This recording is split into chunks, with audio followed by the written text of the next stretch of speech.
Welcome to the What Really Happened radio show. Putting America first, second, and third. Here is your host, Michael Rivero. And aloha, America. Welcome to our show today. It is Thursday, December 3rd, 2015. Sure happy it's Thursday. Sure happy it's Thursday. Sure happy it's Thursday. We have a lot of stuff to talk about today. The phone lines are open, 877-300-7645. We've already got two callers waiting. And a quick reminder, the lovely Lady Claire will be joining us in hour number 3 because she's got a scheduling conflict for tomorrow. So let's get these phone calls first before we get started. DJ in Georgia, aloha, welcome to the show. What's on your mind? Mike, thanks for taking my call. Just had a couple of topics that wanted to get your take on it and, hang up and listen. The first is, the president of Turkey, his statement he made about he would step down as Turkey was involved in buying oil from ISIS. Mm-hmm. And I think what people have to realize is when you deal with pathological liars and psychopaths, they're very clever with words. Yes. So they should have restated that question as, did you buy them from moderate rebels?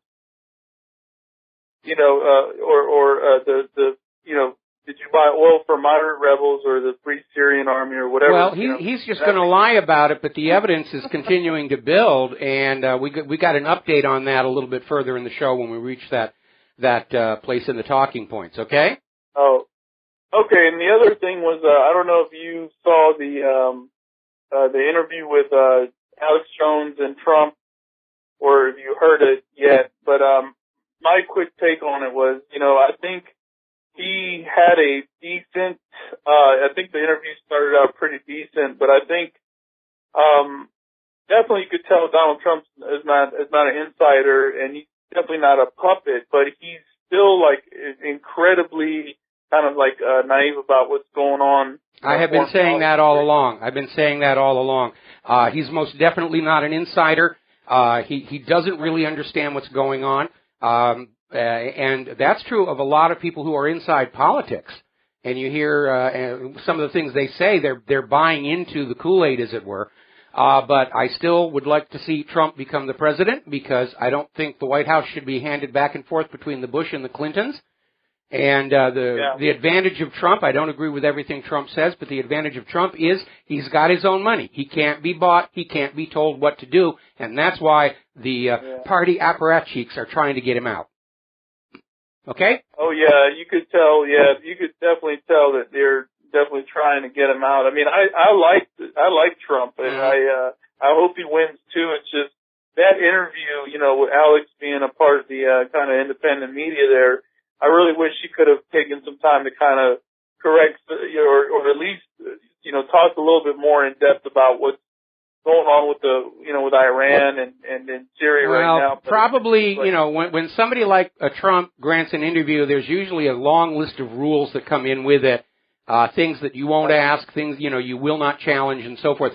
Every time Al Gore goes out to make a speech about global warming, there's a big sign in the doorway saying, we will not allow questions from reporters.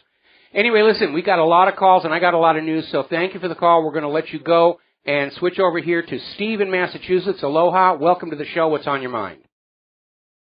Hi, Mike. I want to talk to you about the Syrian refugees and the open borders and everything. Mm-hmm. And when we look at the open borders, we know it's pretty much to blur the lines and to destroy our culture and nationalism. But when you look at how Obama's pushing so hard for the Syrian refugees to come here, it just seems like something far more sinister is planned for us.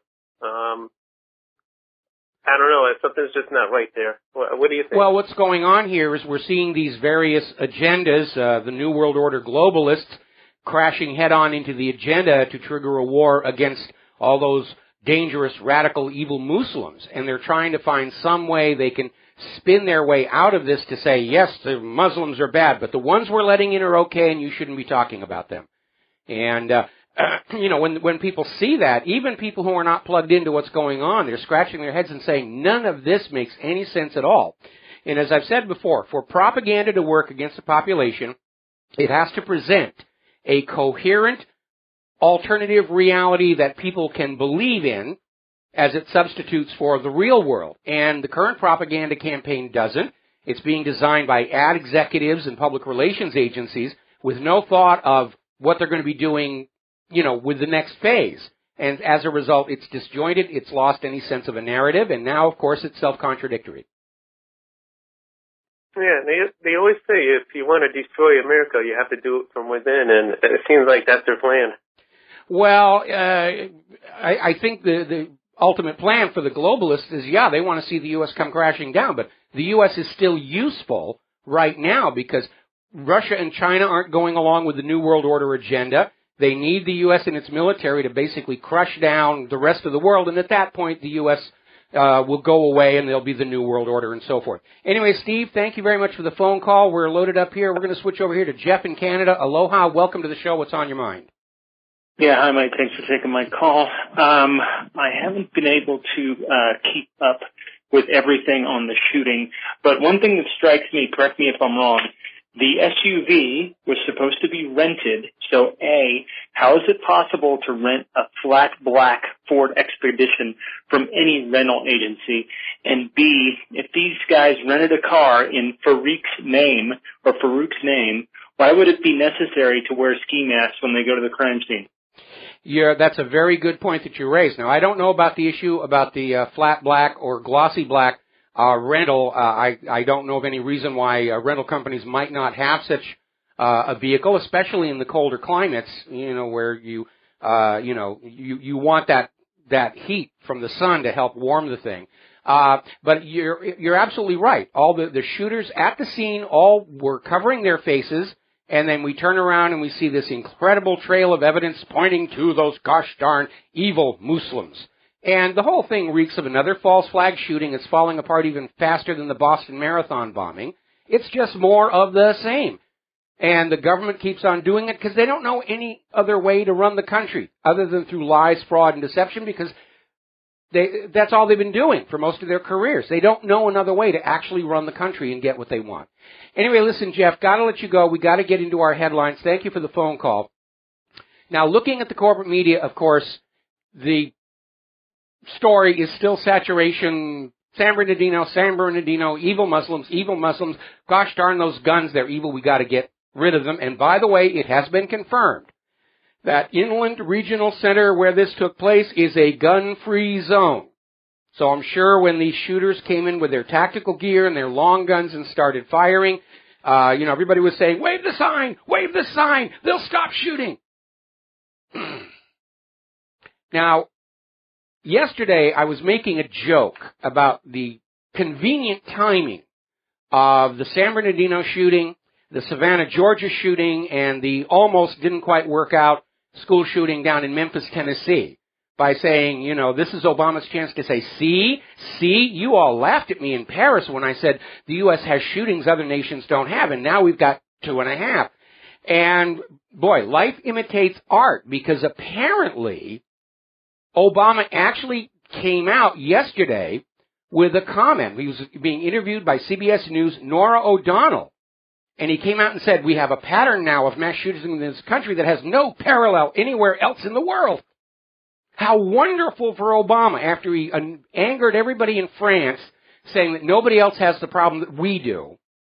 And he actually said that on CBS. It's amazing. Was that the reason for this one, or that just his ego? Newt Gingrich is out there saying this president is delusional. He's not just in a fantasy world, he's delusional. By the way, do you know our Nobel Peace Prize winning president? There have been more shootings, more mass shootings under Obama than the 4 previous presidents put together. We'll be right back. Hi, America. Welcome back to our show. Now, not too long, Sibel Edmonds did an interview for Russia Today in which she basically blew the whistle that the U.S. government is trying to maintain a terror scare to keep up the terror war industry. They need you to be afraid so you won't question the war on terror, which we all know is a cover for the invasion and conquest of the world's resource-rich areas. They need it. They need you to be afraid. And of course, we dovetail that with the revelation that the vast majority of these terror attacks involve undercover informants manipulating people into doing these things. All these terrorist group arrests, and then we find out that some undercover informant was encouraging them, talking them into it, providing the materials. And they get arrested, and it's big headlines, and then 6 months down the road, it's thrown out of court as obvious entrapment, and it gets zero media coverage. And the media is fully on board with the gun grabber agenda following San Bernardino. Geraldo Rivera, in a desperate bid to maintain his well-knownness, came out with a tweet saying the fault for what happened in San Bernardino rests on that Second Amendment. That's if we didn't have a Second Amendment, nobody would be hurt. And again, Geraldo is totally ignorant of history. No gun ban in history disarms the criminals. If you live in a society where guns are banned and you know anything about chemistry and metalworking, you can make a gun. And when you're facing a totally disarmed population, that gives you the advantage. And don't forget, Geraldo, the Inland Regional Center was a gun-free zone, had the signs all over the place. And it didn't work. There was a gun ban in effect there. It didn't stop the bad people, whoever it is they ultimately turn out to be. Loretta Lynch actually came out with the statement that San Bernardino is a wonderful opportunity to make changes. Oh, goody, we've got dead bodies and blood. We can get the guns away from the American people because we in the U.S. government are absolutely terrified of the American people. And there is another aspect. I mean, just a little while ago on Fox News, they were acknowledging that the named suspects in this shooting were not on the police radar. There was nothing at all about their lives. They're trying to craft this idea that he was fanatically Muslim, and I saw a newspaper article where they're making a big deal that he liked to go target shooting with his friends. Oh, see, he was into guns. Well, San Bernardino, and if you know anything about the area, it's well away from the city, lots of open ground, everybody has guns, everybody target shoots out there. It's a major gun culture area, San Bernardino. That's not suspicious in and of itself. Now, some of the stories, and the story keeps changing. One of the first stories to come on out was this: he's a confirmed Muslim fundamentalist lone wolf, went to a radical Muslim mosque, was impossible to detect. And the first report said he wasn't a U.S. citizen, and of course that got all the pro-immigration and refugee people up in a storm. So 24 hours later, they say, oh yes, he was a U.S. citizen. Absolutely, you shouldn't be upset about the refugees and the immigrants. He was a U.S. citizen. And all this gun grabber rhetoric is going to stimulate the gun industry. On Black Friday, Americans bought enough guns on that one day to create an entire new military branch with enough guns left over to equip 2 to 4 Army divisions. Now we have a breaking news story right now. 250 million Americans who own guns did not go on a shooting rampage today. Why do they want to take their guns away? Because they're afraid. They understand the real reason for the Second Amendment as a final bulwark against the rise of tyrannical government in the United States of America. Now, we ran a poll on our website, WhatReallyHappened.com. Do you believe the official story of the San Bernardino shooting? As of the last time I checked, 98% said no, and 2% said yes. I figure those are the people monitoring the website on behalf of various governments and agencies and so forth. They feel duty-bound to support the official story. Now, there's another story that's coming on out. This is over in Clifton, New Jersey, where 5 students are accused of planning to set off an explosive device at a high school.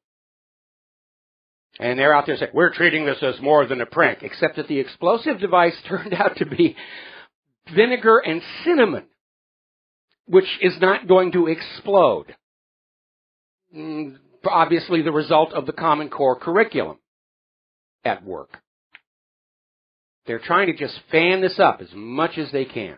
Now then, over in France, the French government is now making sounds that their declared state of emergency following the Paris false flag could be extended indefinitely.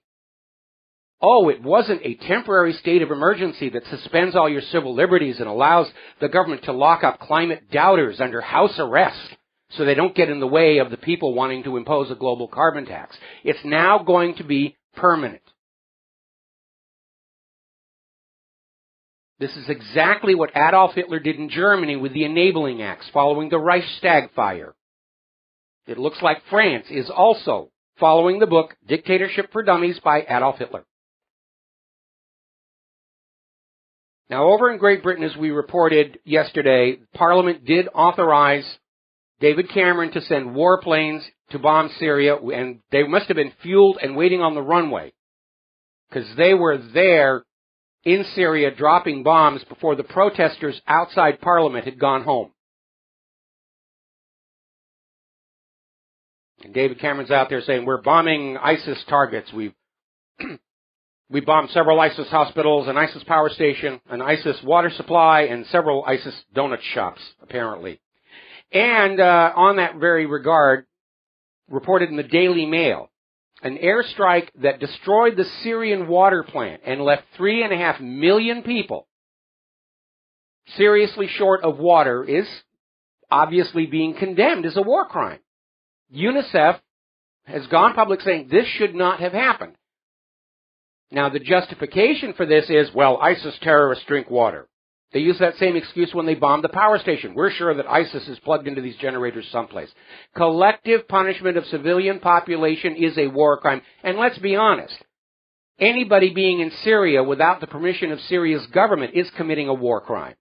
It doesn't matter what flimsy little justification they try and wrap it in. This is a war of aggression by the United States and its allies against the government of Syria.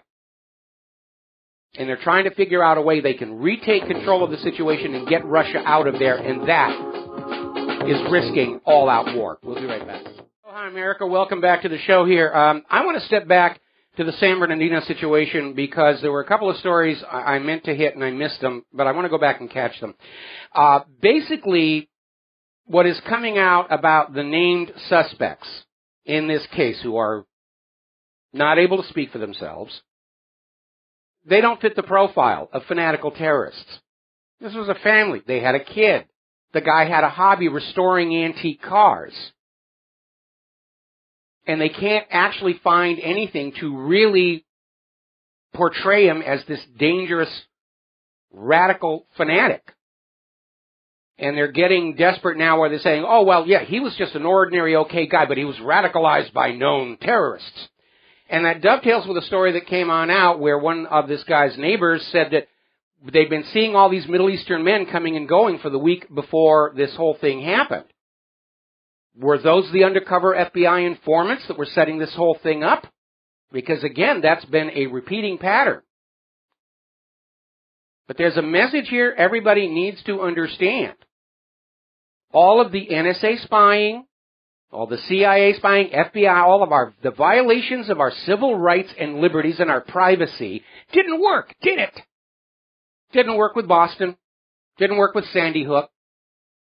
And if you believe the official story of these false flag attacks, you have to come to the conclusion that all of that money and effort into all this spying stuff is completely wasted.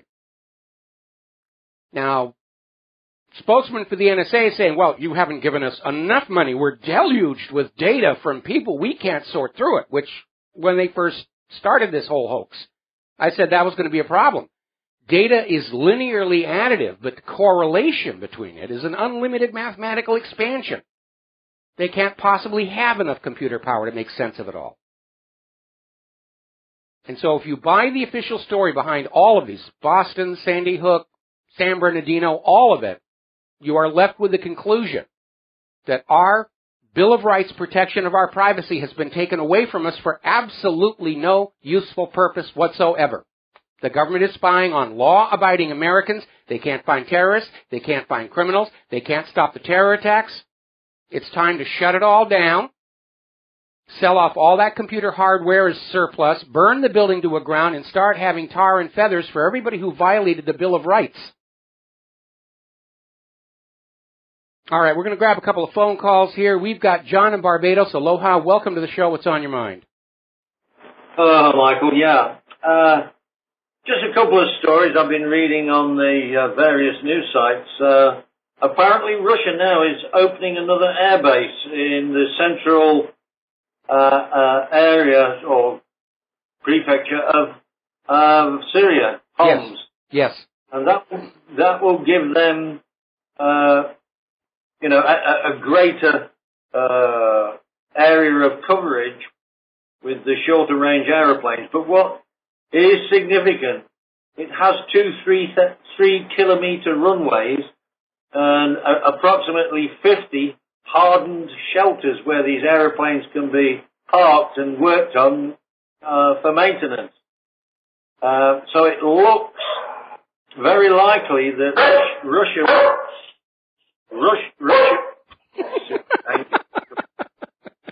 it looks like Russia will be... Give him his bone. Give him his bone. He'll be happy. It looks like Russia will be moving into larger bombers, and now they can take anything of any size on that runway. Yes, they can. Long runway. They can. I mean, Putin understands that he needs to get this over and done with very, very quickly. Because we're already hearing all these statements from U.S. officials. I'm going to get into them in just a little bit about how, yes, we're going back into Syria. We're going to get ISIS. It's going to take at least until 2017. The bombing's going to continue on there. Kerry's out there. We've got to have troops on the ground. And Russia understands if they collapse ISIS inside Syria, the West's justification for being in Syria collapses with it. And the West is going to be left having to justify a war of aggression against Syria's elected president, Bashar al-Assad. Well, another significant development, apparently, the Iraqi government has told the Pentagon, don't bother sending any troops. We don't want them. We don't need them. And the Ansarallah group, the Shiites, have said, well, if Americans come, we'll attack them. Well, it gets even worse than that because apparently the Iraqi military forces who were trying to retake Fallujah and Ramadi are saying the U.S. is getting in the way and actually hindering their attempt to get ISIS out of these cities. And, yeah, we know that, ISIS belongs to the U.S. They're using ISIS to retake autocratic control of Iraq. They're siphoning out all the oil in those ISIS-controlled areas and putting it on the world market. The people of Iraq are not getting the economic benefit of the oil. The people of Syria are not getting the economic benefit of the oil. All these world leaders and players, including the Erdogan family, they're all getting rich off of other people's stolen property. Well, I think, as far as I'm concerned, we need to, bring in the old Nuremberg principles again, and all these Western leaders need to be facing war crimes trials. I would absolutely agree with you. If we find them guilty, we can hang them. Yes, and on that note, I need to let you go and switch over to Paul in Texas, who's been waiting very, very patiently. What's on your mind?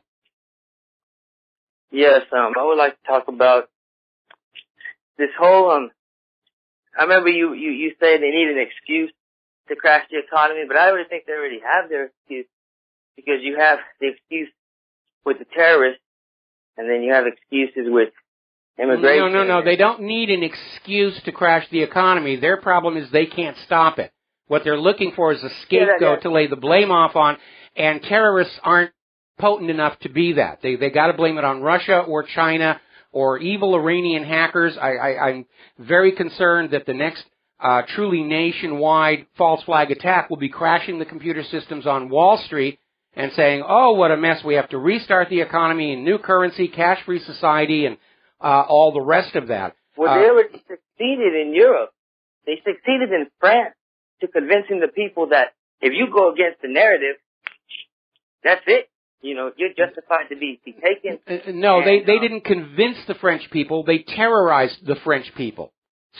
Speak out and you... They're not... Yeah, France has become a dictatorship. They're not... Yeah, it's scary.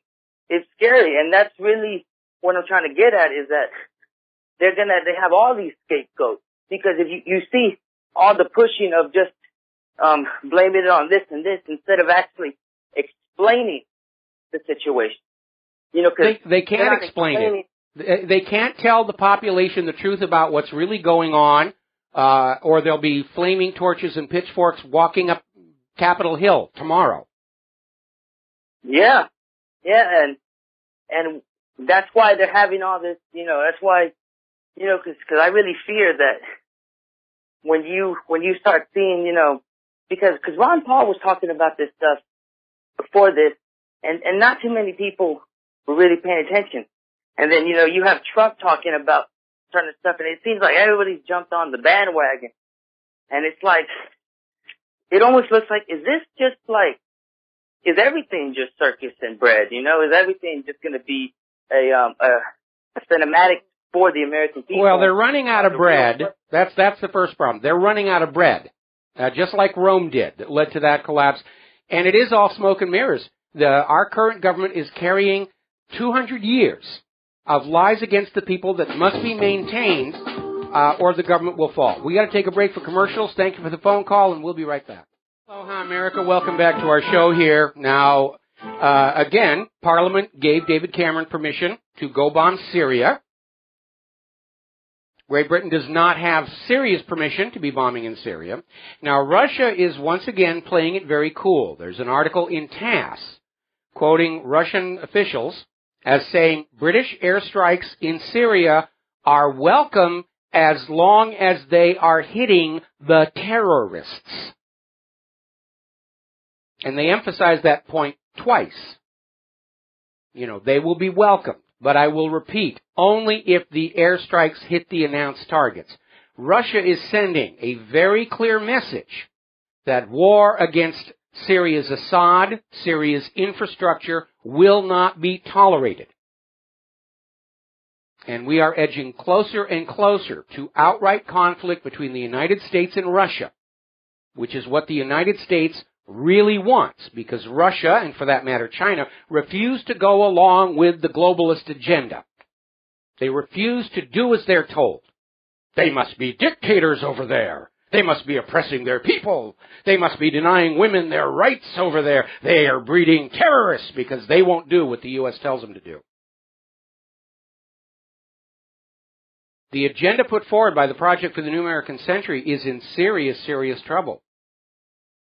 The Project for the New American Century, PNAC is the acronym, their policy was, with the collapse of the former Soviet Union, the United States was the only superpower on earth, let's act like it. And they have slammed into a brick wall. That in point of fact, their control over the world is not as absolute as they would like to believe. Now, British former Foreign Secretary William Hague is already out there validating the concerns of the British people regarding this move by Parliament, saying that it is inevitable Britain will be dragged into a ground war in Syria. Bombing won't do it. The lesson of Vietnam, you can't win a war solely from the air. When they send in the airplanes, they know they have to follow with ground troops. Secretary of State John Kerry is out there saying, yeah, of course we're going to send in more troops. You silly. You didn't actually believe us when we said no boots on the ground, did you? Obama approves another $800 million for the so-called moderate terrorists. It's amazing here. Now here's where it gets very alarming. Defense Secretary Michael Fallon over in Britain is saying the bombing campaign in Syria will last for years, well into 2017. Not if you let the Russians finish what they're doing. They'll have ISIS gone out of there possibly by the end of the year, certainly by next spring.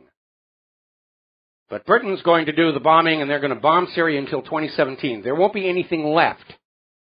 And meanwhile, all during this bombing, ISIS will be sucking Syria's oil out, selling it on the world market. Syria's government and people won't get any benefit from it. Same thing going on in Iraq. They're stealing the oil and selling it to make huge amounts of money and not allowing the people who actually own that oil to get any financial benefit from it. Now, one of the reasons Israel is screaming about Russia's presence in Syria is Israel is very proud of their air superiority given to them as a gift by the very generous American taxpayers. But these new S-400 missile systems that Russia is deploying in Syria are very potent forces to be dealt with. And it is far from certain that America's warplanes can evade a strike by the S-400. Ron Paul asks, good question, who is protecting ISIS and why? It's becoming very obvious the U.S. was protecting ISIS. Over a year of bombing, and they never hit ISIS. They hit hospitals and power stations and water supplies.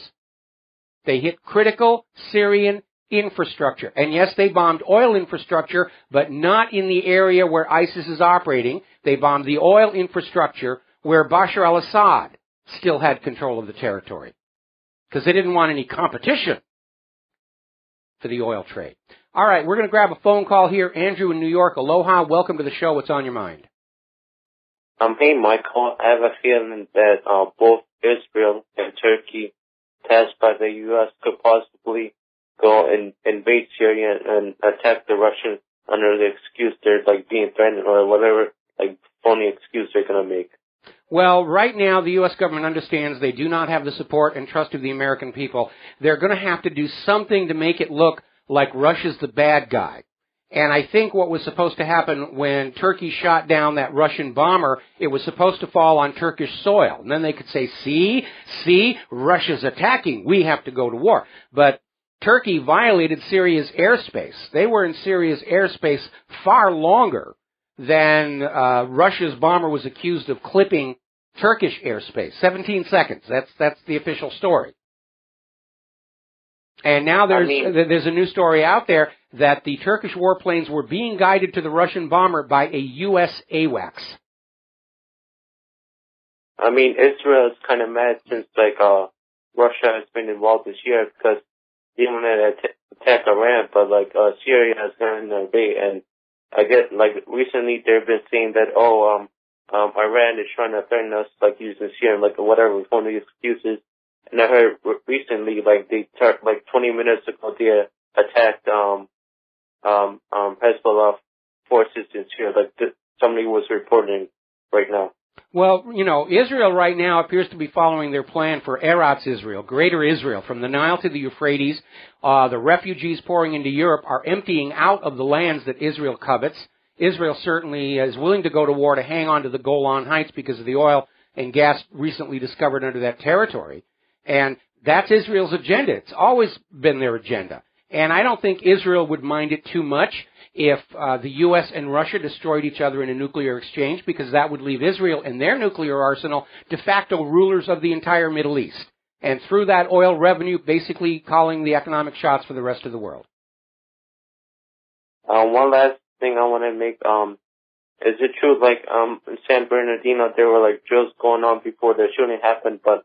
There was a drill going on at the same time, one building away. Yeah, which is kind of crazy, which proves this was a false flag, and we're probably going to see a big false flag to get involved this year. Oh, yeah, they're going to keep on. They're going to make them bigger and more spectacular until everybody says, oh, save me from the evil terrorist. And, they're back to this thing already on the corporate media here. This isn't news reporting. It's a sales campaign. And from the constant barrage of all of these stories, it tells me that they're not getting traction with the American people. Everybody is suspicious about this. I talked to a local law enforcement officer the other day, and he thinks it's a false flag. All right, see you, Michael. All right, thanks an awful lot. We're coming up here on the top of the hour in our news break. Russia, of course, has provided stunning photographic evidence of the transport of stolen Syrian oil by ISIS into Turkey. The response of the Western media is saying Russia is being hostile by exposing this theft of Syria's oil, and it's linked to the Erdogan's threat. Russia's being hostile for whistleblowing on us. The Pentagon has officially rejected Russia's evidence, saying that, Turkey is a great partner of the United States. And it's a great partner against ISIS, so of course we just absolutely know that Turkey would not be buying oil from ISIS. This, of course, coming from the same government that assured you Saddam had nuclear weapons. Now, further adding fuel to the fire, there's an article that came out over in Fortress Blogspot that has photographs of Erdogan's son, Bilal, having dinner with leaders of ISIS. A whole bunch of them. A lot of selfies. So, it's out there. It's out there. Another article coming out of Russia today, there's no way that the United States was unaware that this was going on. And as we reported yesterday, following the financial links, who owns the oil tankers, where the oil is going, it's already leading into both Britain and the United States, who are making money off this turmoil in Syria. All right, we're going to take a break for our top of the hour news and commercials, and we'll be right back. Hello, America. Welcome back to our show. Now, Turkish President Erdogan, apparently unaware of the photographic evidence now linking his son to ISIS leadership, is trying to deflect this whole oil scandal by claiming Russia is actually buying the oil from ISIS, and they photoshopped the satellite pictures to make it look like the oil was going to Turkey. Little bit of a news flash. Russia is an exporter of oil and gas. They don't need to buy it from anybody. They got plenty of their own. Russia's Putin came out with a comment, I guess Allah chose to punish the ruling clique in Turkey by stripping them of their sanity. Have to admire the man's humor. Let's grab a phone call here. Randy in Texas. Aloha, Randy. Welcome to the show. What's on your mind? Yes, I remember last night they were sitting there looking for a third gunman. Have you heard any more about that? No, he just went away. And, they're down to this couple, and they're struggling to find something to explain how this, very Americanized family just up and did this. All the neighbors and friends are saying they're not like this. They're out there, we are finding bombs in their home. Well, maybe they're planting them. This is what the U.S. government does. Study the history of COINTELPRO. Study the history of the Boston Marathon bombing. And it doesn't make any sense. These are a couple with brand new baby, and they're going to go out and do something that's going to get themselves killed. I think the people who actually did the shooting, wearing those ski masks so they couldn't be seen, are trained military operatives. They set this couple up to be demonized for this thing. Made their baby an orphan. Yeah, it's very likely true. Anything else? No, that's it. I was just trying to run down some info on that alleged third shooter. Now, he's gone away, like all the extra shooters at Columbine and all the extra shooters at all these others. Oh, no, trust us. The videotape is wrong. There was only the two patsies. We've seen that pattern before. All right, we're going to let you go and switch over to Nathan in California. Aloha, welcome to the show. What's on your mind? Oh, hi, Michael. Just a quick thing here. Thank you very much for pointing out things like there's a drill going on at the same time, or the building or the business was sold, just before the event happened, etc. I don't believe a word of San Bernardino. And I just wanted to throw out a tidbit of information about that and then go over to Paris. I did a little research last night, and there's about 1,800 homeless deaths per year in L.A. County. Mm-hmm. And when they pick up a homeless person, they take them to a funeral home, and they're held for 30 days. They try to find out who the loved ones are. Somebody, claimed the body. If that doesn't happen, then they're cremated, and they hold those remains for 4 years. Okay. But my point is that if they're ever looking for real bodies at one of these particular staged events, mm-hmm. between L.A., Riverside, San Bernardino, Orange County, San Diego County, there's a lot of places where they can get real bodies.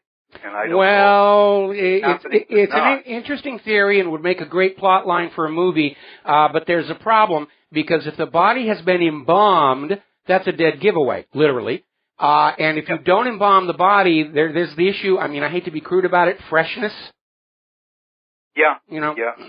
And they can't even use a body that was frozen, because the cell, it's going to leave marks on the body from the disruption of the cells by ice crystals. But if they need a photograph, you can't smell a photograph. I see what you're saying. It's entirely possible, but so I mean, I just threw it out. That's for you smart guys to kick it around. Well, here's my opinion. Okay, whether it's 9/11 or Sandy Hook or Boston Marathon bombing or San Bernardino, we all agree we're being lied to, and we should avoid the temptation to get lured into negotiating and debating tiny minutia, which is really irrelevant in the greater scheme of things, meaning that it's time for the American people to stand up and decide what they're going to do with a government that is habitually lying to them to get their money, their obedience, the lives of their children for wars. You heard on the news break, they're going to put women in combat roles. And it's time for America to decide, what are we going to do with a government that lies to us? Because I've read that Constitution a lot of times, and I don't see anywhere in there where it says the government is allowed to lie to the American people, to deceive us, to trick us. It's not in there. I agree. One quick thing, people like yourself are pointing out that, a drill was happening or a building or business was sold. And it would be so nice to see an analyst, statistician come into the picture. If you and Claire wanted to know, what are the odds if we went to a big mall here in Hawaii, our favorite mall, what are the odds that we're going to be trampled by a bull? Well, you can hire an analyst, a statistician, to work up the number. And it may be like, well, based upon the fact that the nearest cattle ranch is 16 miles away, and there's so many rodeos, and he crunches. No, I hear what you're saying, but actually there was an article. 35. There was an article that came out before the San Bernardino shooting that was looking at that, the odds of all of these terror attacks, 9/11, the tube bombing and everything, taking place at the same time and place as an ongoing drill, and the odds came out something like millions to one against. Well, that's what I was thinking, 350 million to 1 or something. So I don't believe a word of San Bernardino, and I don't believe a word of the, Paris. None of it makes any sense to me. And it looks like they took that Samsung phone and they put it in a vise covered with a washcloth and shot it with a pellet gun. And what kind of idiots blow themselves up in a parking lot, outside of a soccer stadium that's full of people, 30 to 50,000 people? And another person pointed out, geez, you got 4 guys in a theater with 1,000 to 1,500 people with automatic rifles, and all they can do is kill 80 people? They must have been pretty bad shots. And you see a woman hanging outside of a window, and yes, her feet are touching the bars below, but she's probably hooked up to a harness. Could very well. Well, maybe not. I mean, once you start one of these things, you're going to have a lot of people genuinely panicked, and you just look for photo opportunities. Anyway, listen, Nathan, got to let you go. We're going to switch over here to Frank in London. Aloha, Frank. Welcome to the show. What's on your mind? Yeah, hi, Mike. It's regarding the British government is a reflection of the American government. As you know, the vote, they won the vote for bombing Syria. That shows that the politician has utter contempt for the British public. They have no respect for the British public whatsoever. No, they're serving the money junkies. They're serving the money junkies. The money junkies rule the planet. Yeah, it's a good thing in one sense, because it would wake up a lot of people now to realize what's really going on and who they serve. It's the money junkies. That's who they're interested in, and that's the interest. And as for Odegaard, trying to concoct some lie to deflect the blame on Russia sounds very, very weak to me. And sounds desperate. I think it's only serving to expose himself more. And anybody with half a brain would see through that nonsense. Okay, well, Frank, thank you very much. We've got to take a commercial break, and thank you for the phone call. We'll be right back. Hi, America. Welcome back to the show here, and I'm going to power through some headlines here because we're way, way behind where we ought to be at this time of the show. Apparently, over 3,300 people have been killed in Iraq during last month, November. That's up from the 3,071 killed in October. The situation is escalating. Now, again, the Prime Minister of Iraq and Iraq's military are rejecting U.S. troops coming into Iraq. They do not want them there. Iraq is saying the U.S. troops would hinder the anti-terror fight, and that is confirmed by a story that came out of FARS News. Popular Forces commanders, Ramadi Liberation Operation blocked by the United States. So Ron Paul wants to know who's protecting ISIS. There you have it. More troops in Iraq will sow the exact same chaos as America's Libya folly. Now, over in Yemen, Doctors Without Borders are saying that once again, Saudi airstrikes have blown up a medical facility. That's a war crime. So far, the Saudi aggression into Yemen on behalf of the United States puppet ruler has killed at least 7,000 people, including hundreds of women and children. They're not very discriminating about their targets. Up in Ukraine, the Nationalist Battalion fighters are accused of shelling the Donetsk People's Republic, violating the Minsk Accord and all of those treaties that Putin worked so hard to put into place. And we are getting word from Fakhty, the American destroyer, the Ross, has transited the Bosphorus into the Black Sea, accompanied by 3 NATO frigates. One from Portugal, one from Spain, one from Canada. Now, the Ross is an Aegis system. Now, remember what happened to the USS Donald Cook, but apparently they're back up there, and it looks to be that if they can't get war with Russia in Syria, they're going to start it in Ukraine. Now, speaking of Ukraine, as you know, Kiev is trying to basically starve Crimea into coming back to the warm embrace of the European Central Bank, and the power lines from Ukraine into Crimea were sabotaged, and Kiev is insisting they can't repair them because of terrorists are firing on the repair crews. Well, not to worry. Russia very quickly got some power lines over from their territory, and Crimea has electricity again, courtesy of Russia. The Kremlin has confirmed that Russia has already started supplying S-300 air defense missile systems to Iran. Now, the United Nations has soundly criticized Israel once again for not actually punishing the perpetrators of violence in the settlements. The Israeli settlers are constantly committing acts of violence against the Palestinians, against their property. And Israel makes a show of, oh, well, you know, we've got them arrested here. And then nothing really happens. And the UN is saying this has got to stop. Israel will, of course, ignore that because Israel right now holds the world record, the all-time world record of most defiance of United Nations resolutions. As you know, the stock market did not have a good day today. The DAX crash continues, the biggest drop since Black Monday. The Dow ended way down, significantly, continuing the trend that they started yesterday. Be interesting to see if they try and save it tomorrow for the traditional Friday happy ending. Over in Greece, Athens has been brought to a standstill. Workers are striking against austerity. They're fed up with that. And remember, when you, of your own free will, decide to live a simpler lifestyle, that's austerity. When the government comes in and forces you to live a simpler lifestyle so they can take more of your money to give to the money junkies, that's dictatorship. Now, corporate media is in serious trouble. News magazines especially are in decline. All the magazines are in decline because of the tough economy. But the news magazines are taking a heavier hit. Time Incorporated is down 13% in just the last 3 months. And they're proclaiming it's the death of print. No, it isn't.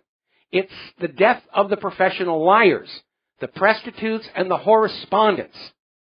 People aren't going to pay money to be lied to. Now, getting onto the subject of immigration, the situation just got a little more complicated because apparently a manifesto, which is attributed to ISIS, recommends using the refugee crisis to infiltrate terrorists into other countries.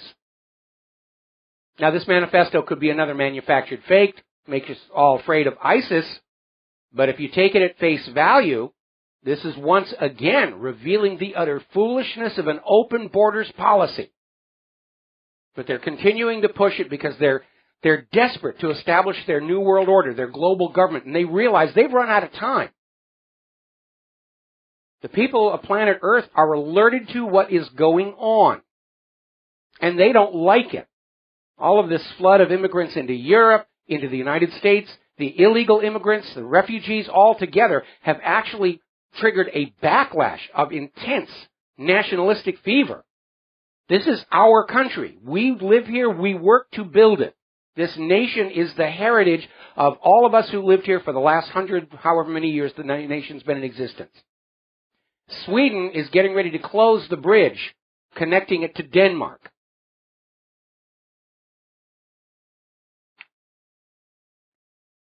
And we are hearing now from Daily Mail, the European Union is getting ready to scrap the free travel zone.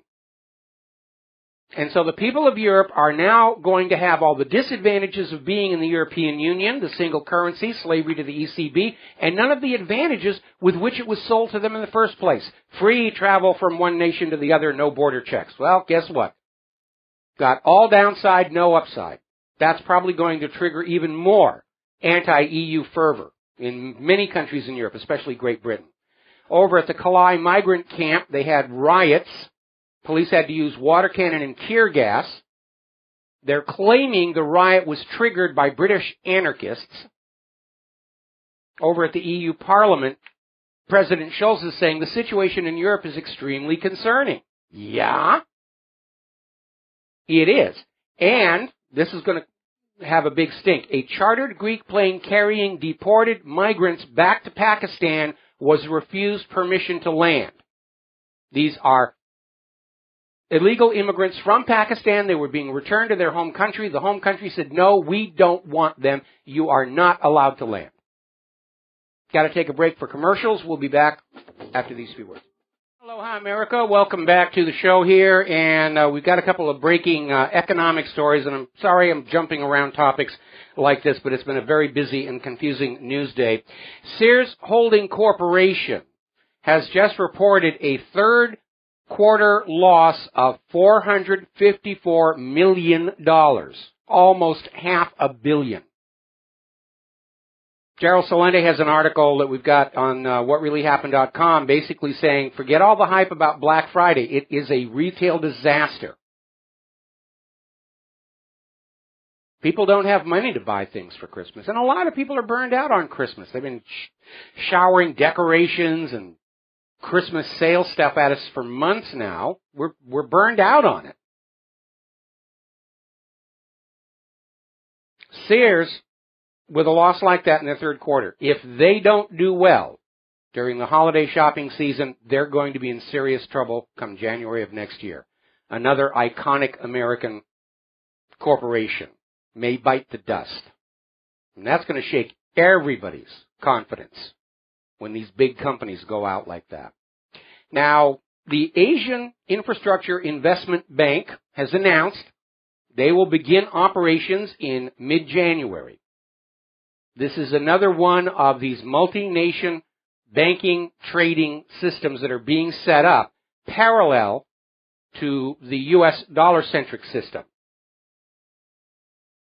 It's another variation on the theme of BRICS. And we're seeing them pop up all over where the nations trade with each other using their own currencies and do not go through the dollar.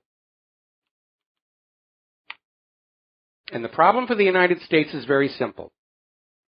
Since the end of World War II and the Bretton Woods Agreement, the world traded, did banking across borders going through the U.S. dollar, out of which the U.S. financial system and government made a tidy profit, loaning those dollars out at interest or trading ink and paper for manufactured goods and agricultural produce. Because that's all it is, ink and paper. And our financial centers, Wall Street, Washington, D.C., got lazy. All this money, wealth coming in from other countries, we don't need to manufacture, we don't need to do anything anymore. We're bankers to the world. And we allowed our manufacturing to decline in quantity and quality. And even now, our much vaunted military defense contractors are in trouble. Countries like Canada and Australia are starting to cancel the orders for the F-35. They're looking at how well Russia's weapons are performing in Syria at a much lower cost, and they're all going to Russia now to buy this stuff. Or they're building their own, like China's new domestically produced passenger jet. We have the IMF accepting multiple currencies now for the special drawing rights basket, just added the yuan. The world has moved away from Bretton Woods. And without it, without that guaranteed piece of the action of all global commerce, there is nothing left to support the U.S. economy. We don't make enough manufactured goods. The ones we make are shoddy and overpriced. Can't even make a reliable ignition switch on a car anymore. And nobody wants our agricultural produce because of the GMO problem. That's why it's written into both the Trans-Pacific Partnership and the Transatlantic Trade and Investment Partnership. You will ban GMO labeling because, by golly, you will buy our GMO produce and you will not tell your people. That's the reason they're getting sick. Now, as we mentioned yesterday, and it's worth repeating, the scientist who was in charge of that French study on GMO corn and glyphosate that proved rats eating these products develop massive tumors after 4 months, 1 month after Monsanto terminated their tests to declare glyphosate and GMO corn safe, has won a court victory against people who were slandering him and trying to smear his reputation because he dare speak bad about Monsanto. And he's won that court victory. Now, by the way, that study, that report, was never refuted, never contradicted. It was yanked from publication by the journal after the journal hired a former Monsanto employee to the editorial staff. The article was then republished in another peer-reviewed journal.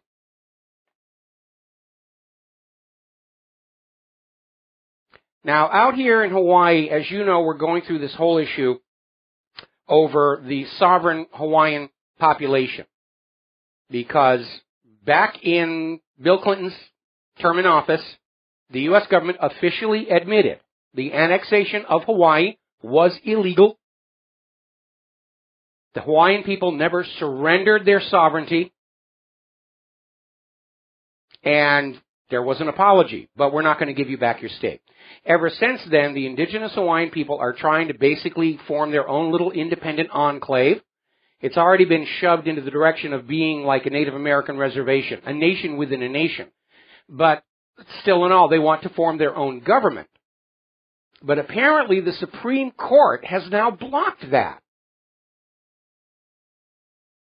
And basically there was a temporary stay on the Hawaiian government elections issued by Justice Anthony Kennedy. And basically there's a group of some Native Hawaiians, but mostly non-Hawaiians, saying no, they shouldn't have their own government. Just because we stole their country doesn't mean we have to give it back. They just don't understand the rules that we just made up. So even now they're trying to cheat their way out of this situation. Now, as you know, we have a big problem with dengue fever down on the Big Island. And in fact, I think we've got something like 1/3 of the total world cases are now down there on the Big Island. And it's not a huge count. Dengue is a rare fever. But it's kind of interesting because there was this article over at PreventDisease.com reminding us all that back in the 1950s, the U.S. government developed dengue fever and the mosquito that carries it as biological weapons. And Cuba accused the United States government of the dengue fever epidemics that hit that island. Now, they test a lot of stuff here in Hawaii. A lot of GMO plots and everything. They figure if they make a really big mistake, it's just Hawaii and it won't get back to the mainland, which proves they really don't understand how far pollen and seeds can travel. Because when humans first arrived in these islands, it was already full of plants and trees and everything. But they do a lot of military testing out here, a lot of testing down on the Big Island. There are still places on the Big Island you cannot go into. They're permanently blocked off because Agent Orange was tested down there, and it is still, all these decades later, lethal to go in there. So I think the inevitable question is, was somebody developing another biological weapon involving dengue fever? Did they drop a beaker? Certainly within the realm of possibility. Alrighty, now let's talk about the police, because it's getting crazy out there. Over in Michigan, their police are in a ruckus over the loss of the U.S. military vehicles they were given. The government has now asked for them back. It's bad PR. And the Michigan cops are saying, no, we need these tanks and armored vehicles. They play an important safety role for the public. No, they don't. They're there to threaten the public. It is completely out of control. All righty, we're going to take another break here for commercials, and we'll be back after these few words from our sponsor. And aloha, America. Welcome back to the show here, and we're going to talk a little bit about the continuing problem with police abuse. And I noticed on Fox News, over the commercial break, the story in San Bernardino now is shifting on to the heroic police and how they risk their own lives. And they're laying it on with a trowel. They really are. They really are here. So anyway, there's this story that came out of the Free Thought Project. Apparently, last Sunday, SWAT officers issued a no-knock search warrant on a home. They had the wrong address. They kicked down an innocent woman's door, held her at gunpoint. The police refused to apologize, insulted the woman, and then threatened to kill her dogs if she complained. Anyway.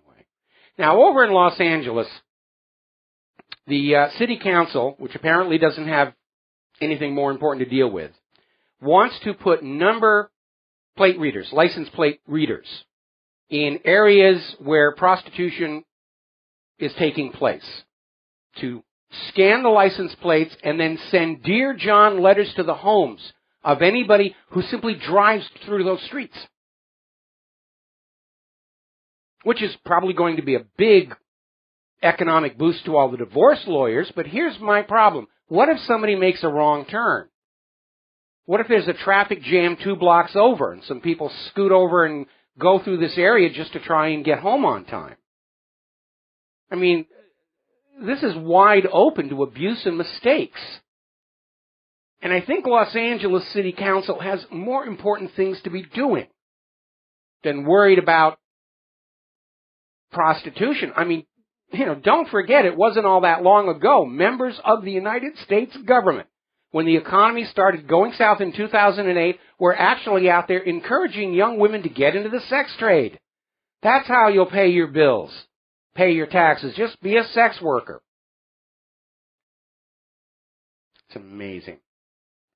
Over in Great Britain, David Cameron has been pushing to scrap the Human Rights Act and replace it with a new British Bill of Rights, which the information coming out about it was actually a reduction in the rights of the British subjects. And apparently it has come up against enough opposition where they're going to delay it until next year. Cameron is not going to get his dictatorship quite as early as he wanted to.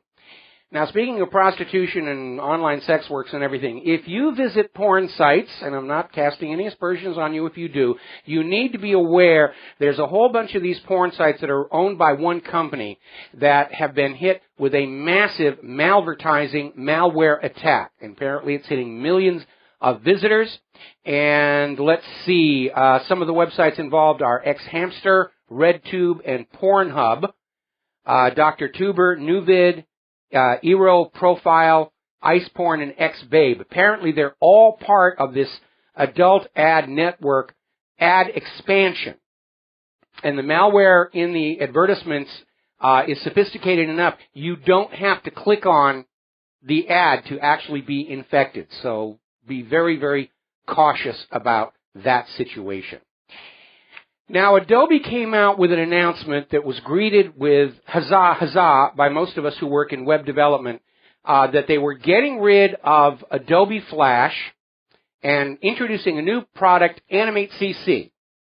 And Adobe Flash has become a major headache. It is just full of security vulnerabilities. We've even been hit with it here at WhatReallyHappened.com, which is why we do not accept Flash-based advertising on our website.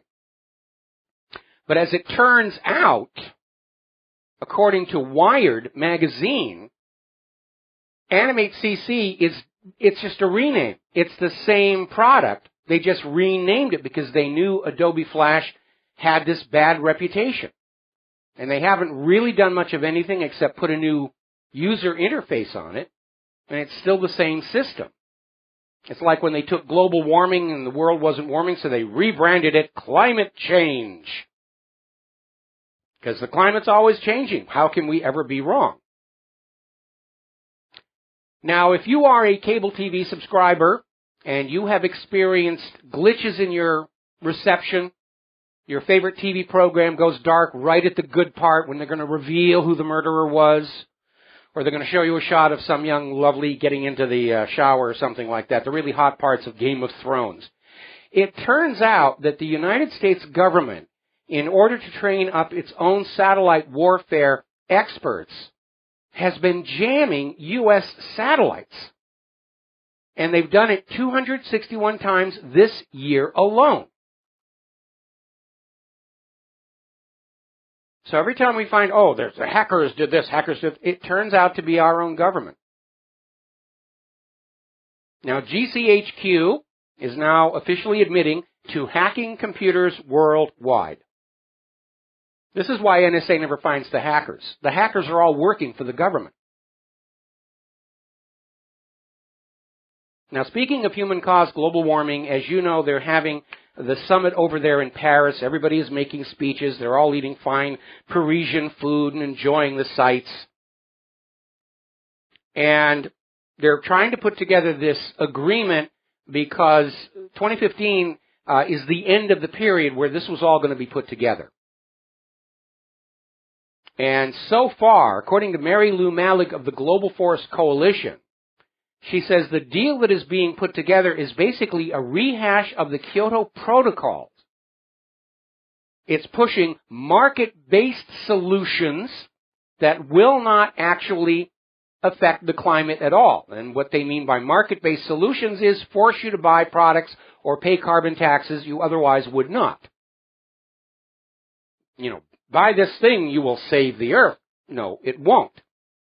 And again, the problem is, all of this talk about a carbon tax was based on the idea that carbon dioxide is warming the world.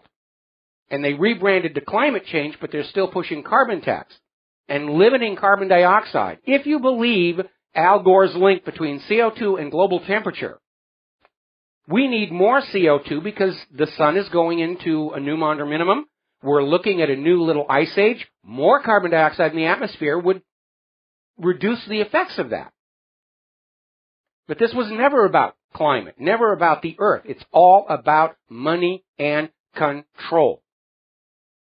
And the hysteria to shout down those who question the most holy revealed dogma of St. Al of the Gore is getting ridiculous. President Obama is organizing domestic activist groups to go on out and harass the climate deniers.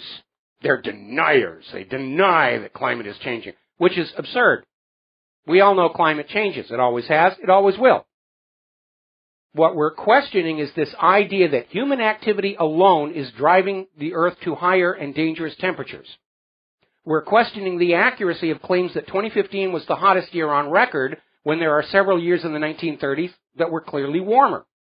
We're questioning the science behind global warming because back in 2000 they were saying snowfalls are now a thing of the past. We've had several record-setting winters since then. We're going into another one. But you're a denier. We're not going to listen to you. We're going to send out our activists. We have our legions of climate defenders who will go on out and make you believe what we want you to believe. And it's not science, it's politics. Congress is still unable to get the data, methodology, and emails from NOAA regarding their report insisting that there's been no pause in global warming, that we all just hallucinated and imagined the snow and ice for the last couple of years. That's not science. When you don't release your raw data and methodology for reproducibility, that is not science, that's propaganda and politics.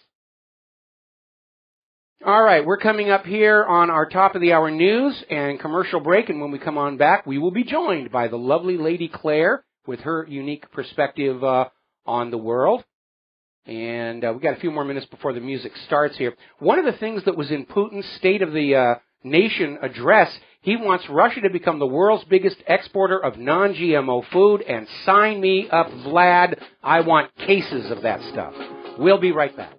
Aloha, America. Welcome back to our show here, hour number 3. And for those of you looking on BAM User, this gorgeous creature sitting behind me is the lovely Lady Claire, and she's joining us on Thursday as opposed to Friday because of a scheduling conflict tomorrow. Our phone lines are open, 877-300-7645. Tom is still in our control room, his hand hovering over the phone, ready to answer when you call on in. So what's your first story? The first story I'd like to talk about is the announcement by Defense Secretary Carter to order the military to open all combat jobs to women, and is giving the armed services until January 1st to submit plans to make the change. And he's kind of doing this in the face of the Joint Chiefs of Staff Chairman, because the Marine Corps found that when they were using mixed units of ladies and gentlemen, it didn't work quite as well as the all-male units. Well, there's the issue of, the interaction between the various genders. Now, I want to be very clear about this because I know I'm going to get a lot of hate email from the feminists on this. Okay, there are certain jobs in the military that women are perfectly suited for. Anything involving mechanization, driving a tank, piloting an airplane, anything having to do with a ship. For ground combat, the reality is your average woman cannot carry as much supplies and ammunition as your average man. And so they are at a distinct disadvantage in combat situations. Now, my other concern has to do with rebuilding a population after a devastating war. And there are those who are convinced that having a regular world war every once in a while is part of a grand scheme to reduce the human population. And there's that very strange situation of World War I killed a lot of people, but apparently not enough, and then all of a sudden the Spanish flu appears in a U.S. military base and actually kills more people than died in the war. The issue, though, has to do with the post-war economy, because growth trends in population are denominated solely in the women. I mean, let's face it, us guys, we do our part of the process in just a few minutes. The women have to be there for the 9 months to carry a child. And so all population modeling is based on the number of available females, and the number of available males is pretty much irrelevant. So if you risk and lose your young women in combat, you will not be able to rebuild your population after the war as fast as other nations who are keeping their women in rear echelon areas. And I'm not trying to deny anybody going out and doing what they want to do. But we know that this isn't necessarily a voluntary situation, and I think you have the Wrangel story up next. Yes, it's about the timing of this announcement that kind of makes me go, with everything escalating in the Middle East and the Ukraine, which is something I'd like to get to a little bit later, Charlie Wrangel had a bill that he introduced a couple of years ago about reinstating the draft and adding both men and women this time. And he's also going to reinstate a war tax so that Americans feel the burden of ongoing military operations against Islamic militants. Like we don't already. Yeah, right. Hello. Charlie, I think you lost your reality license on that one. And this legislation would require every man and woman between 18 to 25 to register for the selective service, and for certain skill sets, even a little bit more. I think those go up to what, 40, 42? Yeah, for certain medical people and other specialists, it goes up to 44. Thank goodness we're in our 60s. You know, and I have to wonder, Mike, what odds the Vegas bookies are giving for the passage of this bill, either later this year or early next year, as the U.S. government seems to be desperate to start a world war to distract Americans from an horrific economic contraction that no one's going to be able to fix. Well, that's what they've done before in World War I and World War II, and basically what will happen is there's going to be a big bang somewhere to really kick off World War III and make it look like it's everybody else's fault, and at that point, these bills will be rushed through. It's just like what Roosevelt did with Congress following the not-surprise attack on Pearl Harbor. We actually have a caller here on the line that we'd like to take a call. Peter in Los Angeles, aloha, welcome to the show. What's on your mind? Yeah, hi, Michael. Listen, I was over 20 years an infantry officer. Okay. And they've done studies about this, by the way, a whole lot of them, really. Some of the recent ones have been completely fudged, but women in combat, and not only can they not carry the load as you correctly said, but there's two other problems as well. The first is the sociology of it in a small unit, where you might have some sergeant who might be sleeping with one of the women soldiers and doesn't pick, she never walks point, that kind of thing. Another one is when they found in the past with the Russians even during the Second World War that when you get out to take a hill or something or make an assault, and you're told not to stop for anything. Men are conditioned to stop for a wounded woman. They will stop. There might be 2 or 3 or 4 to stop for, and it can hold up assaults that way. But aside from the fact that you're right, they needed to build back the population, and there's got to be something gentle in the world too. Just is my opinion. But, well, again, if part of the agenda behind the New World War is to reduce the human population, then putting your women in positions of risk makes a great deal of sense. That whole Georgia Guidestone, maintain the human population at just 500 million in perpetuity. There is another issue there. We already know that in services where there's mixed gender, there's already a huge rape and sexual abuse crisis going on. We have a friend who used to be in the Coast Guard, and she was telling us stories about all the nonsense going on where the ship's captain just was treating the boat like it was his own floating harem, and anybody who tried to complain wound up getting transferred off to punishment duty. It is a sociological problem. And again, like I said, for anything where, individual, as pilots, bomber pilots, fighter pilots, driving tanks or anything like that, yes, women, if they want to, can go do that. But the idea here is they're going to open all these combat roles to women, even roles where they're not really effective and appropriate, and now they're going to draft women to put in there. And to me, that's lunacy. They're clearly not thinking about the world after the war is over when they make choices like this. Can I give you one more thing? There's also, and I've spent a whole lot of time in this part of the world, where we are now in the Middle East, that if you have women in a unit, then many cultures and many religions, Muslim especially, they will not surrender to a woman. They will fight on before they will have that dishonor. And who needs that? The Nazi torture squads that would go to work on our down pilots and everything, they would use women on those squads to increase the sense of humiliation for that very reason. And we did that too at Abu Ghraib, remember? That's true. They were using women at Abu Ghraib and to increase that. Nice people we have here working in the government. Okay? Anyway, that's my 2 cents. Hey, Claire. Hello. Thank you, guys. You're welcome. Thank you for joining us. All right, Peter, we're going to let you go here and get on back to the news. And we got about half a minute before the next commercial break. So what is the tease for your next story? Well, things in Ukraine are not going swimmingly right now. And I would like to revisit that when we get back from our break, which is coming up in just a second. Okay, yeah, we got about another 20 seconds here. The situation in Ukraine, again, we're getting reports that Donetsk is being shelled. The good news is Russia has gotten high-tension cables across the gap there. Crimea now has electricity again, thanks to Russia, no thanks to Kiev. All right, so we're coming up on a commercial break, and we'll be back after these words from our sponsors. Aloha, America. Welcome back to our show here. And Claire, your next story?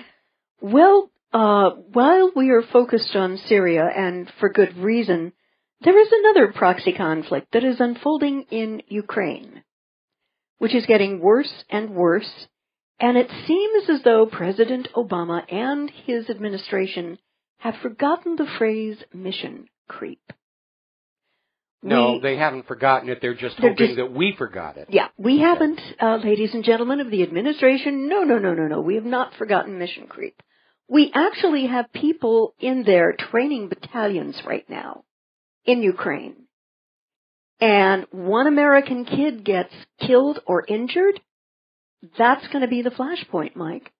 Well, I think they're looking for a flashpoint in any way they can find it. If they can't get war with Russia going in Syria, they'll provoke war with Russia in Ukraine. We were reporting earlier on the news that a U.S. Aegis cruiser and 3 other NATO ships are now in the Black Sea, rattling their sabers as hard as they can. Yeah.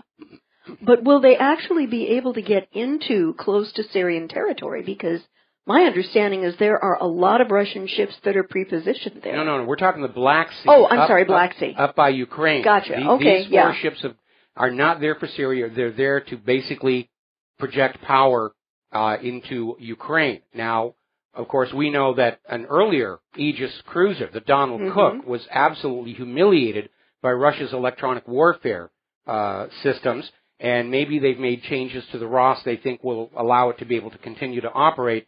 But my gut is telling me, looking at Putin and being the chess master that he is, I don't think we're even close to seeing the best that Russia's weapons can be. Basically, what Putin is putting out there are sales demonstrations of the things they're willing to export, and I'm sure they've got much more capable stuff that they're keeping for their own use that has not been allowed out yet.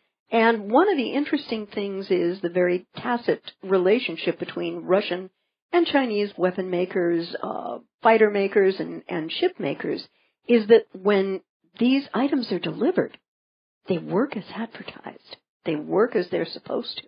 Well, that's something that we don't see with the F-35, the F-22, the Independence-class littoral combat ships, the Gerald R. Ford. They still can't get their new magnetic rail catapults to work. And a lot of this has to do with the fact that U.S. weapons development is all about cranking money out of the population into the pockets of the defense contractors with kickbacks going to members of Congress's campaign donations. Yeah. And they don't care if the weapons are actually usable or not. It's just a big fraud. And believe it or not, the U.S. was dealing with this prior to the entry to World War II, and it's one of the reasons Harry Truman was so popular with the American people, because when he was in Congress, he made a big stink about going around to all these companies that were getting huge government contracts and not delivering on them or delivering junk, and he made it a personal crusade to clean up the mess and actually get bang for the buck. And, of course, had he not done so, the U.S. involvement in World War II may have turned out to be not quite as glorious as Hollywood tells it is. Yeah. There are sometimes when you look at that real footage from old films of the war, and you sort of wonder how, like Battle of Midway. Yeah, we lucked out. We lucked out. When those bombers flew over the Japanese carrier by accident, the deck was loaded with bombs. That's what turned it around. Had it not been for that one stroke of luck, the U.S. probably would have lost the Battle of Midway, because it has been war-gamed out many, many times to figure out exactly what happened. And every time it's war-gamed out, Japan wins. They had, superiority in ships, more carriers, more heavy cruisers. It was just absolute blind luck that the U.S. was able to prevail there. Absolutely. Let's bop back over to Turkey, because there has been an interesting development. Ooh, tell me. The Turkish opposition MP is set to reveal evidence linking Erdogan to Daesh oil. Eren Erdem, a lawmaker from the Republican People's Party, Turkey's largest opposition party, says that he may have found the evidence linking President Recep Erdogan's son-in-law to the dirty oil trade with Daesh. And commenting on the sensational allegations put forward by Russia on Wednesday, the Turkish President Recep Erdogan and his family are directly connected to the trade of dirty oil. Erdem revealed that he is ready to publicize information next week linking Berat Albayrak, President Erdogan's son-in-law, and the Turkish Minister of Energy and Natural Resources also to the Daesh oil trade. Oh, I'll bet this guy's going to get really, really depressed this weekend. You know, I was thinking, I hope that guy is wearing his Kevlar undies. Why he thought that it was a good thing to announce it before he did the press conference. Maybe he's holding out for a blackmail payment, but I mean, Erdogan just is trying to throw some guy in prison for 2 years over a tweet showing how much Erdogan looks like Gollum from The Lord of the Rings. And Erdogan went ballistic, and he wants to lock this guy up for 2 years because of that. Yeah. I'd like to go now to the issue of the economy, and this is really kind of a canary in the coal mine. There has been an unprecedented 59% plunge in November heavy truck orders. That is significant because November is normally when the shopping malls are loading up on their Christmas goodies. Yeah. And it's the orders have been crushed in reaction to domestic and global collapse in trade and the spreading domestic manufacturing recession and the bursting of the commodity bubble. Truckers, and especially heaviest Class 8 trucks, with those with a gross weight of 33,000 pounds, make up the backbone of U.S. trade and logistics. So, and this comes to us courtesy of Zero Hedge. And what happened? This confirms what we've been seeing from the Baltic Dry Index over the last couple of months. It's all shutting down. It's a complete disintegration in the heavy trucking sector. And the thing that I cannot wrap my mind around, Michael, is how in heaven can the folks in D.C. keep saying the U.S. economy is in great shape with numbers like this? I mean, where have they lost their sanity license?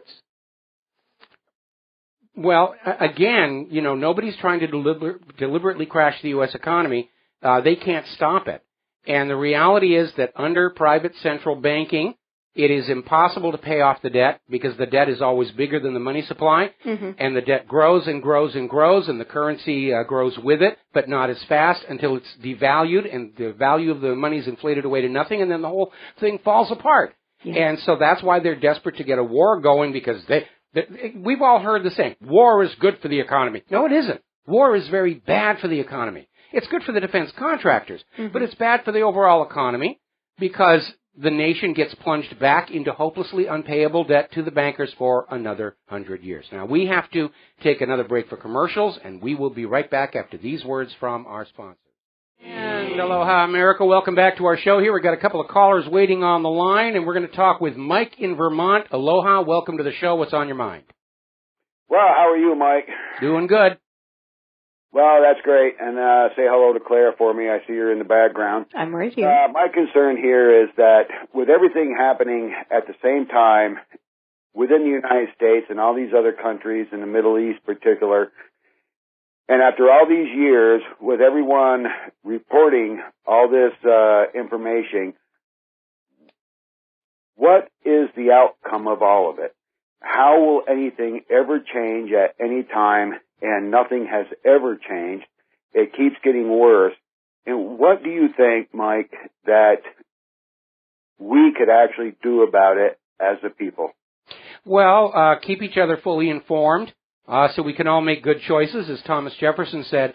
The fact of the matter is that the world is always changing. It swings back and forth between better and worse, and the drive toward worse is usually authored by money junkies and power freaks who think the world and the human population only exist to enrich and empower them. Another way to look at it, of course, is this constant battle between rulers who want to control what we know and see versus the inevitable technological breakthroughs that allow people to become better informed about their rulers, whether it's movable type printing, newspapers, radio, television, and now the Internet. So things are changing. Now, as far as the outcome here, we're looking at a choice between a collapse of the U.S. economy or a third world war. It's not a pleasant choice. If I had my druthers, I'd rather go through the economic collapse because a lot fewer people are going to die. But one thing I'm very concerned about is that the U.S. government is going to lose this war. And that goes all the way back to Sun Tzu and the art of war, because for a ruler to prevail in a war, especially the ruler who is starting the war, they have to have the military believing in the moral rightness of the war so that the military will fight and, if necessary, die for that war. And the ruler has to have a civilian population of his country that believes in the moral rightness of the war so that they will silently bear the burden and the losses that the war brings. The U.S. government has neither of those, and that is very much because of the independent media waking people up, making them skeptical, exposing all the government lies.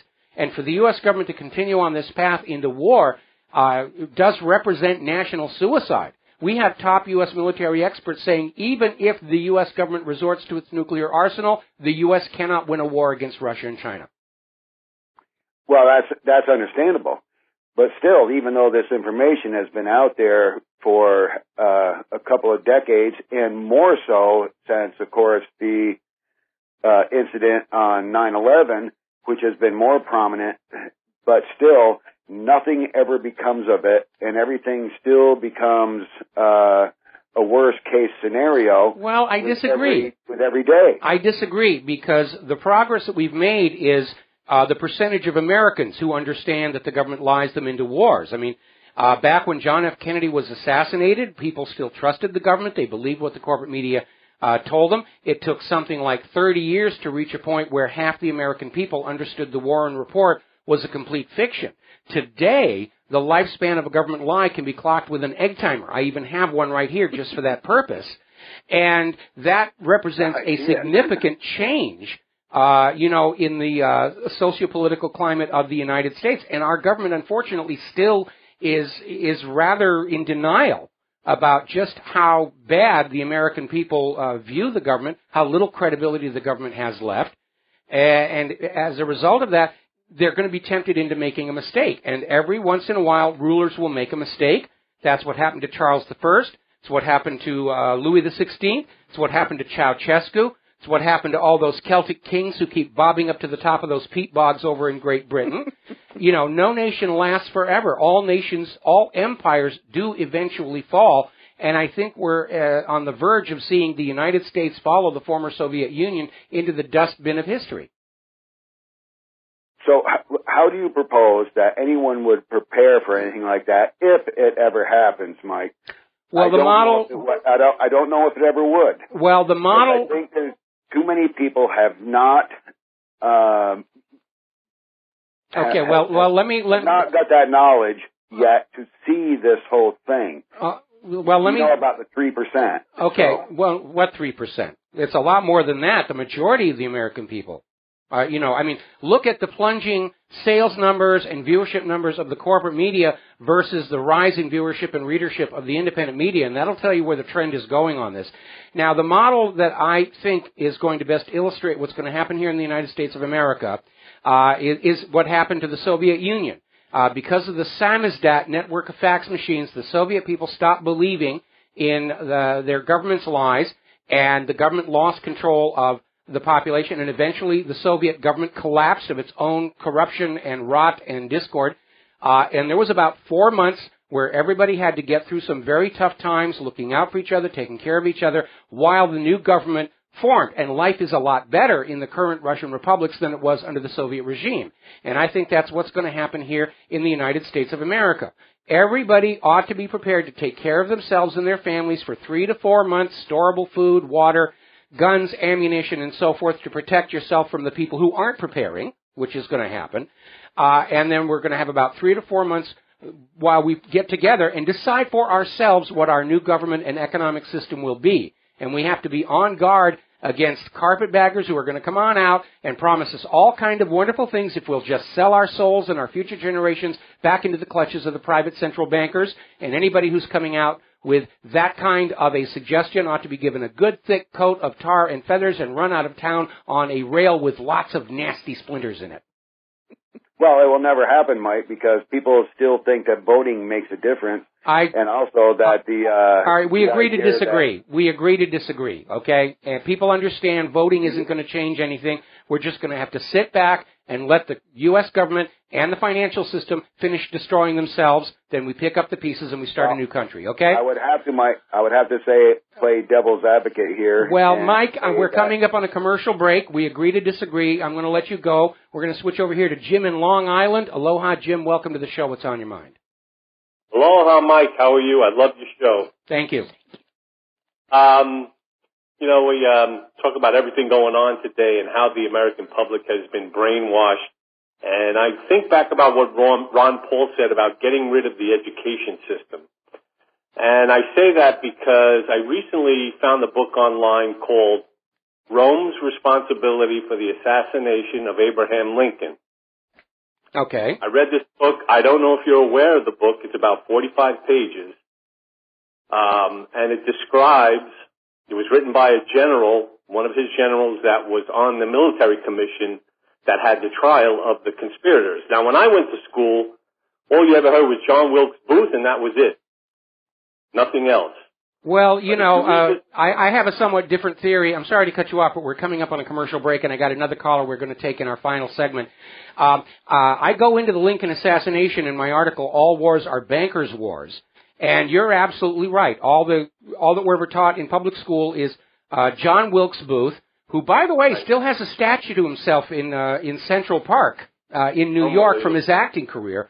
But it was like everything else. It was driven by money. Lincoln had announced that because of the success of his greenbacks and a government-issued currency, that after the war was over, he was going to continue that policy. That, of course, was a threat to the bankers who wanted the government to borrow currency from them at interest. And as soon as Lincoln was assassinated, Congress voted out the greenback and plunged America back into the slavery of the private central bankers. Anyway, got to let you go. We're at a commercial break, and we're going to let you go here. And we're going to take one more call when we come back from these words from our sponsors. Aloha, America. Welcome back to the last segment of our program and some of Claire's Christmas music. We're going to take our last phone call of the day. Paul in Canada. Aloha. Welcome to the show. What's on your mind? Hey, Mike and Claire. How you doing? Doing fine. Oh, that's good. Yeah. So, I want to talk about Glenn Greenwald a little bit. Okay. Yeah. I'm a pretty big follower of Glenn's, and I just want to tell your listeners out there and you that, even though somebody is, Pulitzer Prize winning and very well plugged in, sometimes they don't really know about individual broadcasters like Mike Rivero. Mm-hmm. They don't really know, and they don't granulate or aggregate or go down to the final, fact. Well, Paul, I'm sorry to cut you off, but we are running out of time on today's broadcast, and Claire's got some more stuff to talk about. The issue is that, as far as I'm concerned, Glenn Greenwald, between his attacking my website as anti-Semitic for reporting on the Israelis who were arrested on 9/11, followed up by his editorial piece on how America's spy agencies are dedicated to finding the real terrorists, it's clear that Glenn Greenwald is a propagandist, and that calls into question the legitimacy of his whole Edward Snowden coverage. And again, those of us who've been paying attention know the NSA has been spying on Americans illegal in violation of the Fourth Amendment since the 1980s Echelon project. But it never got corporate media coverage until there was this big show of Edward Snowden, and oh my goodness, this is, and at this point, I think it was a bluff to try and scare Americans into silence by saying the government is watching everything that you're doing. It's the same dirty trick the Nazis pulled on the German people, where they cultivated a myth that the Gestapo heard everything, saw everything, could virtually read your mind. And at this point, I think it's really Edward Snowjob is what we should be calling this whole thing. So, Glenn right now has lost my respect and my trust, and that's just the way it's going to sit for a while. So, Paul, thank you very much. We're going to let you go. We're going to close the phone lines for the rest of the day. And what is your next story?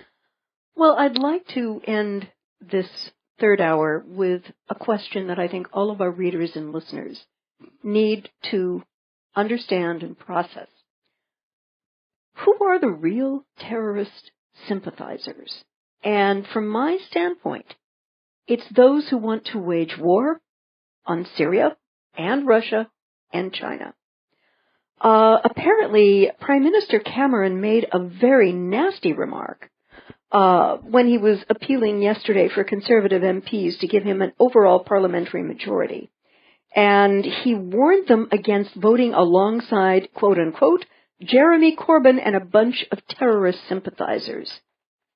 And, well, you know, they use whatever label they think is going to work here. And as a matter of fact, I was taking a member of the corporate media I was having an email dialogue with to task for always referring to the dictator Bashar al-Assad, because if you remember our guest yesterday, okay, Assad is elected.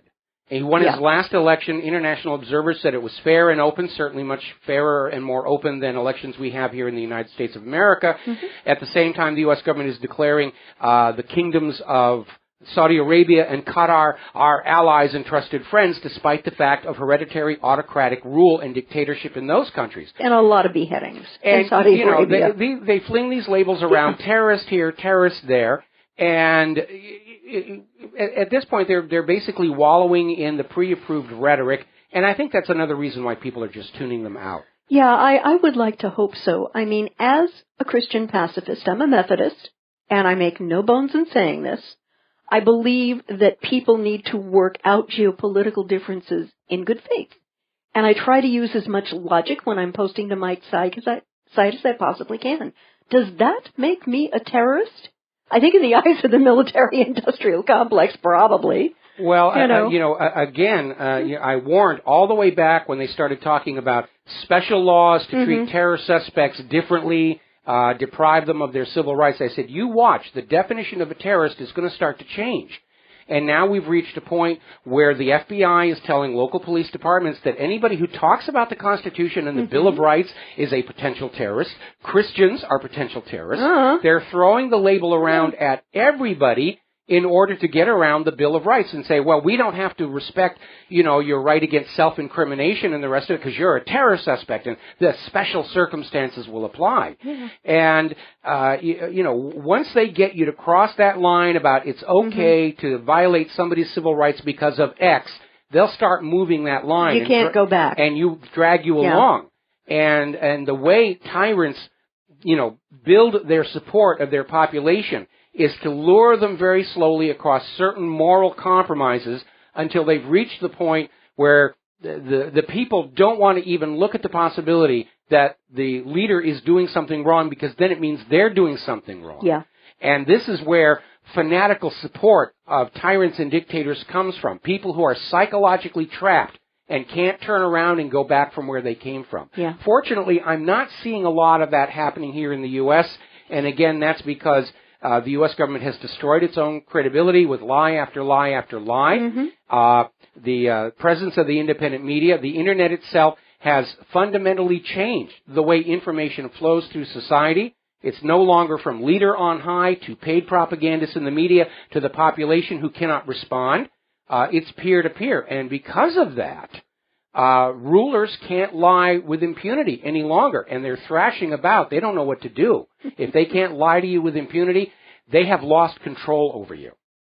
Absolutely. And one of the things that does concern me, particularly with the repassage of the NDAA, the National Defense Authorization Act, Obama can literally have someone picked up off the streets who has done no harm, no foul, no ill, and jail them for life with no due process. No trial, no judge, no jury, that one, he amuses me, take him away. And when you get to a place in a society where attempting to tell the truth and using logic becomes criminalized, that society is in deep trouble. It's in deep kimchi, Mike. Well, when you live in a society where the government lies all the time, truth becomes a hate crime. In their eyes. Certainly. And we also have Obama's great love for extrajudicial assassinations abroad. And I have to wonder just how soon he will convince himself that he is perfectly legally justified in targeting peacefully dissenting logical Americans who disagree with him with utterly no due process. And on our soil. Yeah. I mean, they've already targeted American citizens in other countries with these drone strikes. And, it's only a matter of time before they decide they have to kill Americans inside America because they're terrorist sympathizers or they're speaking the truth. And like I said earlier in the show, Obama is organizing his activist groups, his young people, fanatical followers, to go on out and start harassing people who question the dogma of human-caused global warming. Mm-hmm. That's real brown shirt tactics. Yeah. And again, the fastest way to bring down a dictatorship is to force them to act like one where everybody can see it. That's what's happening right now. Here in the United States, over in France, in Great Britain, the people are waking up and saying, wait a minute. Yeah. We were always taught our nation and our government stood for following these basic rights and rules, and all of a sudden it's just going out the window. There's a war on terror. Of course we have to ignore your rights. Tear up the Magna Carta, shred the Bill of Rights. Yeah. And it seems as though the war on terror is engineered to create more war. Of course it is. To destabilize more people, get more people unhappy to the point where they become radicalized. Exactly. The drone strikes into other countries are creating more terrorists than they're killing. Yeah, that's exactly it. The U.S. is trying to create a terror threat to justify taking away our civil liberties. Anyway, we're almost here at the top of the hour, and I basically want to sign off by saying more than at any other time in our recent history, it is important for those of you who know what's going on to reach out to those who are starting to ask questions and don't know what's going on. Be there to give them the answers. Don't overwhelm them, but just be there to say, this is what you need to be paying attention to. Gently and gradually. Gently and gradually. All right, there's the music. Time for Claire and I to get on out here and have some fun. And we'll be back tomorrow. Aloha, America.